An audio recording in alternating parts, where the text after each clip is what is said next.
the next little bit here while we thank our partnership with Lighthouse for the Blind and talk a little bit about this great new collaboration that we have. Prior to unveiling the new blind maquettes, we're going to hear from three individuals. They'll speak briefly a little bit about this. Laumeier's Executive Director and Aronson Endowed Professor of Modern and Contemporary Art at the University of Missouri St. Louis, Mary Lou Canode. She'll be followed by Lighthouse for the Blind St. Louis President John Thompson. And lastly, you'll learn a bit about the project from Lighthouse for the Blind's Lighthouse for the Blind St. Louis Blind Community Enrichment Associate. I have more titles than I can keep twisted in my tongue. From Stephen Kissel, who's been a great partner of ours in this endeavor. So with that, we'll get started. Mary Lou. Morning. Thank you so much, Mike. I want to welcome our guests here this morning, Lighthouse for the Blind St. Louis, dignitaries, board members, media members, docents, and friends.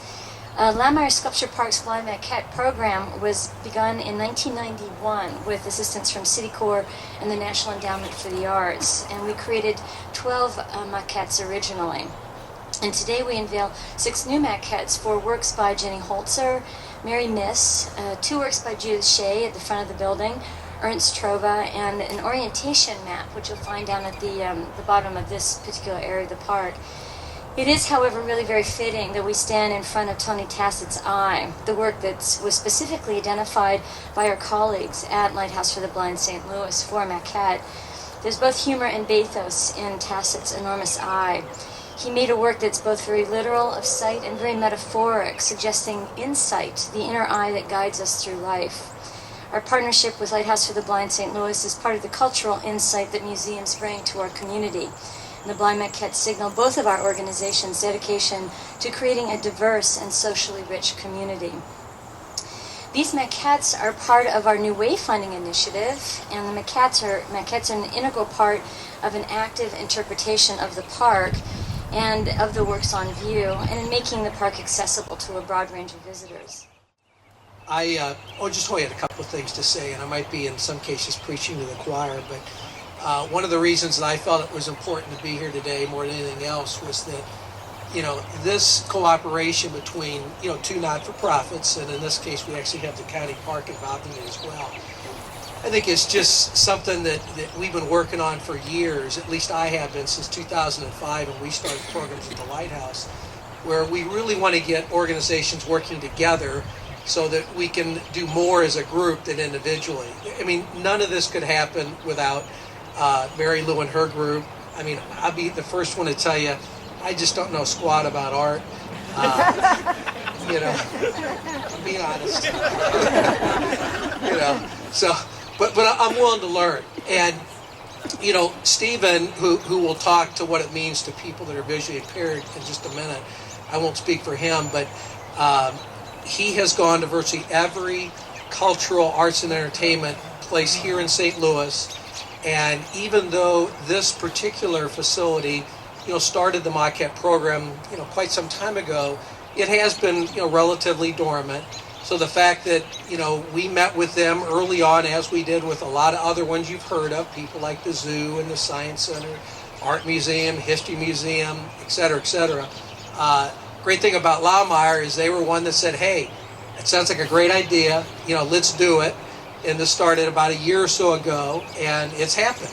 So it just proves that if people really want it to happen, it, will happen. And at the end of the day, I think when you see the maquettes and just how beautiful they are, and certainly the individuals here that don't see as good as most of us can now really appreciate these pieces of art better than maybe they could have before. I was talking to one of the docents before. I don't see her here, but she's probably huddling. Oh, there she is. I'm sorry, I forgot your name. Joni? Okay. And just thinking that this won't replace her job.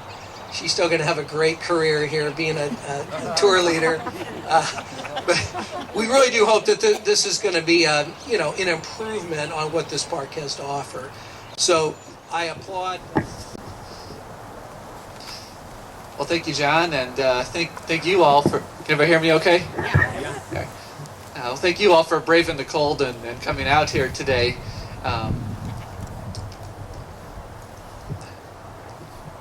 it's as John said, my name is Stephen Kissel. I am a full-time U.S. history graduate student at St. Louis University, and this project, this position that I hold at the Lighthouse, started about a year and a half ago, and I work with local museums and tourist attractions in St. Louis to help them find ways of making their exhibits and facilities more accessible and engaging for people who are blind or visually impaired. And it's kind of interesting because Laumeier was one of those facilities that we sort of stumbled upon. It was kind of a partnership that we kind of stumbled upon by chance, but has really turned out to be an absolute joy and an honor to work with people here. An employee at the Lighthouse came to us and told us how impressed they were with the small collection of maquettes here at the park, told us we needed to go check it out and to try to get in touch with Kim Humphreys, the exhibitions director here. And so we did, and I was extremely impressed with my first visit. I thought they were really onto something with trying to find a creative way of making these pieces of art, literally being able to put them at a person's fingertips, and just their enthusiasm about being able to think outside the box and find ways of making their art accessible and meaningful for as wide a population as possible. And Kim was very gracious about inviting us on board to help with this larger wayfinding project of reevaluating and improving the park's overall organization and presentation of its grounds and the exhibitions therein.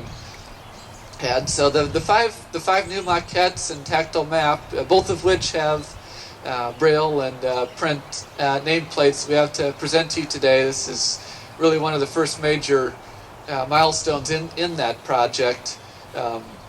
Luckily for those of you who have had a chance to previously check out some of the original ones, you'll be thankful to note that we've updated the placement of the braille text so that you don't have to assume a catcher's position in order to read it,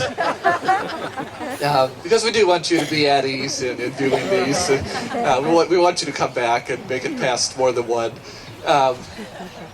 And I couldn't be more thrilled with the way that these turned out. A lot of time and effort and creativity have gone into to planning the design of these and picking out how to say in a very limited, how to convey in a very limited space in writing the meaning, the artistic meaning behind the different works. And I really do hope that these will go a long way towards enabling blind and visually impaired visitors to explore the world of art in a way that's both meaningful and engaging for them.